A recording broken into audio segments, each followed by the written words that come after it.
Sorry, যেটা বলতেছিলাম সেটা হলো, প্রশ্নটা আমাকে বাকরুদ্ধ করেছে। প্রশ্ন হচ্ছে, এক ভদ্র মহিলা 20 বছর বয়স, কথাটা মনোযোগ দিয়ে শুনবেন, যারা আপনারা আছেন প্রায় 460 জন, একটু মনোযোগ দিয়ে শুনবেন এবং শেয়ার করবেন। আমার মনে হয় বাংলাদেশে বহু ঘরে বহু মেয়ে এই প্রবলেমে আছে এবং বহু ছেলে নিজেকে সাধু মনে করতেছে আর বহু মেয়ে নিজেকে ভালো মনে করতেছে, অথচ তাদের অবস্থা এমন। যারা আছেন মনোযোগ দিয়ে শুনবেন, কেমন? উল্টাপাল্টা কোনো প্রশ্ন করবেন না, লাইভের মধ্যে কোনো প্রশ্ন করবেন না, মনোযোগ দিয়ে কথাটুকু শোনেন, দেখেন আপনি অবাক হন কিনা। আমি অবাক হয়েছি। লিখলেন যে, আসসালামু আলাইকুম হুজুর, আমি একজন মেয়ে, আমার বয়স 20 বছর, আমি এখন স্টুডেন্ট। না, আমি একজন ছেলের সাথে কথা বলতাম,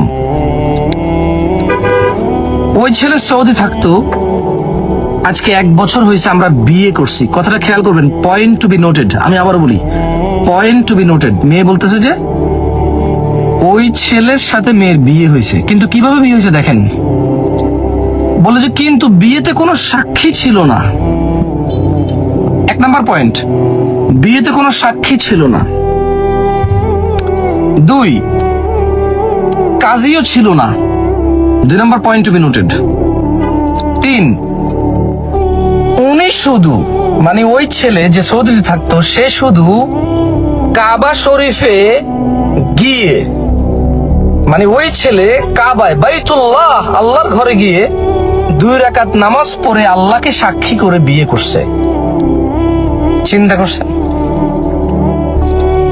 20 বছরের মেয়ে ইসলামে বিয়ের পদ্ধতি জানে না। প্রশ্নটা কিছুটা এমন হয়ে গেছে যে ফজরের 2 রাকাত নামাজে 3টা রুকু দিছে, 6টা সিজদা দিছে, অথবা ফজরের 2 রাকাত নামাজের রুকু ছাড়া সিজদা একটা দিয়ে কোনো বৈঠক টৈঠক না করে কেউ একজন নামাজ পড়ে ফেলছে। আপনার কাছে যতটা অবাক লাগবে এই প্রশ্ন, আমার কাছে ততটা অবাক লাগছে। 20 বছরের যুবতী মেয়ে বলছে যে সৌদি এক ছেলের সাথে কথা বলতো, ওই ছেলে বিয়ে করছে কিভাবে? বাইতুল্লাহ, আল্লাহর ঘরে গিয়ে 2 রাকাত নামাজ পড়ে আল্লাহকে সাক্ষী রেখে যা করছে এটাকে নাকি বিয়ে বলে। আমি টাইটেল দিতে চাইছিলাম বহুবার যে বাইতুল্লাহকে সাক্ষী রেখে জিনা মানুষ হালাল মনে করে, কিন্তু পরে চিন্তা করলাম আমার এটা কেমন দেখায়, পরে আমি টাইটেলটা দেই নাই। আমি মনে হয় 10টা টাইটেল লিখছি এই লাইভে আসার আগে, একটা টাইটেল আমি দিতে পারিনি। শেষ পর্যন্ত আমি টাইটেল ছাড়া লাইভে আসছি, আমি নিরুপায় হয়ে। মেয়ে 3টা পয়েন্ট। 1, বলছে যে কোনো সাক্ষী ছিল না, তার মানে মেয়ে মনে করছে যে কোনো মানুষ যদি থাকে সাক্ষী তাহলে হয়ে যাবে বিয়ে, কিন্তু সাক্ষী হইতে হয় মেয়ের বাবা।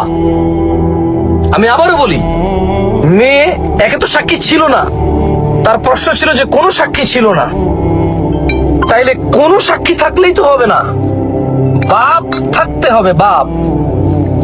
তাইলে না যাইয়া আপনার মেয়ের বিবাহ, বাপ হচ্ছে ওলি থাকবে, ঠিক না? মেয়ে বলছে কোনো সাক্ষী ছিল না, তার মানে মেয়ের ধারণা যে কোনো বেটা থাকলেই হয়ে যেত, কিন্তু যে কোনো বেটা থাকলেই হইতো না, বাপ থাকা লাগতো। দ্বিতীয়ত বললো যে 2 রাকাত নামাজ মক্কায় গিয়ে পড়ে আল্লাহকে সাক্ষী রেখে বিয়ে করছে। তো বিয়ে কি মানুষ 2 রাকাত নামাজ পড়ে আল্লাহকে সাক্ষী রেখে বিয়ে কিছু করলে এটাকে বিয়ে বলবে?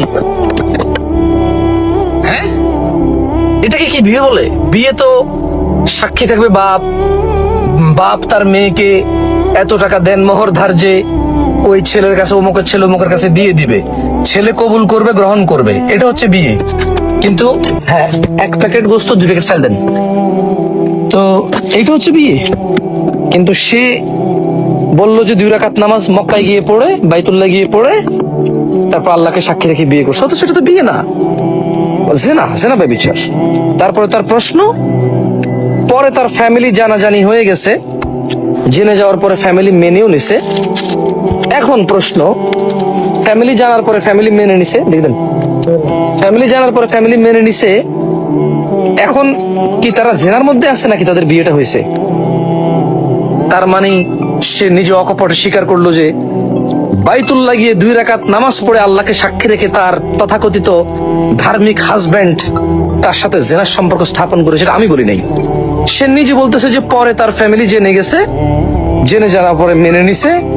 তো এখন কি তাদের বিয়েটা হয়েছে যেহেতু ফ্যামিলি মেনে নিছে, নাকি তারা জেনার মধ্যে আছে? একজন মানুষ যখন জেনা ব্যভিচারে লিপ্ত হয় কতটা জঘন্য হয়ে যায় মানুষ। আল্লাহর ঘর বাইতুল্লাহ যেখানে গিয়ে মানুষ সমস্ত গুনাহ সাফ করে আসে, সেই বাইতুল্লাহকে ব্যবহার করে জেনার ব্যবস্থা করে মানুষ। ছোট ভাই এবং বোন আমার, তোমরা যারা বিবাহের পূর্বে সম্পর্কে আছো, বিরত হও। তোমাদের ভাই আমি পরামর্শ দিচ্ছি, বিরত হও। অথবা তোমাকে এই জানা ব্যভিচার, এই বিবাহ বহির্ভূত সম্পর্ক যেটাকে তুমি প্রেম বলো, তোমাকে এমন জায়গায় নিয়ে ছাড়বে, তুমি মৃত্যু তো দূরের কথা, তুমি জীবিত থাকা অবস্থায় তুমি আফসোসে একটা সময় যদি কখনো তোমার হৃদয় আল্লাহর ভয় আসে, আলহামদুলিল্লাহ, তাইলে তুমি সেদিন বুঝবা যে তুমি কত বড় ভুলের মধ্যে ছিলা। দেখছো ওই ছেলে শুধু এই মেয়েকে পাওয়ার জন্য আল্লাহর ঘর বাইতুল্লাহকে ব্যবহার করলো, বাইতুল্লাহ গিয়ে 2 রাকাত নামাজকে ব্যবহার করলো। সে মহাপ্রতাপশালী, মহাপ্রজ্ঞাময়, পরাক্রমশালী রব্বুল আরশেল আযীম মানুষের প্রতিপালককে পর্যন্ত সে ব্যবহার করলো তার জেনা করার জন্য। সো তোমরা যারা বিবাহ পূর্বে বহির্ভূত সম্পর্কে আছো, বিবাহ, তোমরা এটাকে সিনেমা নাটক, তোমাদেরকে এটাকে প্রেম বলছে, তোমরা এটাকে প্রেম বলো।